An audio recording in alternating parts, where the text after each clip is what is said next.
안녕하십니까. 일반 물리학 연습 문제 풀이입니다. 이 시간 33장 전자기파에 대한 문제들을 풀어보도록 하겠습니다. 자, 먼저 1번이네요.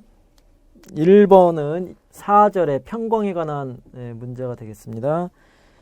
자, 1번 문제를 보면은 평광된 빛을 두 개의 평광판에 쏜다. 입사한 빛의 평광 방향에 대해서 첫 번째 평광 방향이 각도 세타를 이루고 두 번째는 빛에 대해서 90도 각도를 이룬다. 그럴 때 A번 초기 빛의 세기가 0.2만큼 두 평광판을 투과한다면 세타가 얼마냐. 그 다음에 B번 첫 번째 판의 각도가 0으로 줄어들면 그 몇 퍼센트가 통과하느냐 하는 거죠. 자, 평광에 대해서는 그 말리스의 법칙을 적용하면 돼요.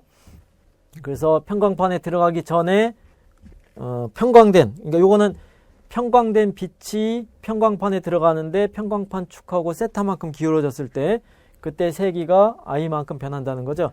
비평광된 빛이 들어갈 때는 항상 평광판을 통과하면 절반만 나오죠. 나란한 축만. 그러니까 수직한 거랑 나란한 게 반반씩이니까 반은 흡수되고 반은 투과되고. 근데 이제 특정한 방향으로 평광이 된 빛이 I0다. 그럴 때는 세타만큼, 코사인 세타 제곱만큼 줄어드는 거죠. 자, 그래서 그 빛이 I0가 이미 평광된 빛이 들어오다가 첫 번째를 통과할 때 세타만큼 기울었기 때문에 I1이 되고요. 그 다음에 이제 그 I1이 두 번째 평광판을 통과하는 건데, 그러니까 이렇게 들어오는데 얘가 뭐 이 방향이었는데 첫 번째가 세타만큼 기울어진 거죠. 근데 두 번째는 요 방향에 대해서 90도만큼 기울었잖아요. 그러면은 얘를 통과하면서부터는 요 방향으로 빛이 이런 평광이 얘를 통과하면서 이렇게 평광으로 바뀌었고, 요 평광 방향이 이 평광축이랑 이 방향이 요 각도가 이제 두 번째 평광판을 통과할 때 각도가 되죠. 그 각도는 이미 얘가 세타니까 수직에서, 그러니까 처음에 세타만큼 기울었고 나머지 각이 되니까 90도 빼기 세타가 되는 거죠. 그렇게 해서 두 번째 평광을 지났을 때 세기가 I2가 되는데 I1 값을 대입해주면 코사인 제곱에 코사인 90 빼기 세타는 사인이 되는 거죠. 그래서 코사인 제곱, 사인 제곱을 곱한 것이 된다 하는 건데, 근데 결과는 두 번째 통과했을 때 처음에 0.2만큼 통과했다 하는 거죠.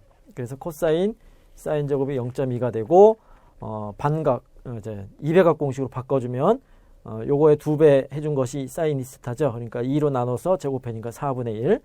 이 0.20이 되고, 요 값을 계산하면 사인 세타가 플러스 마이너스 0.80이죠.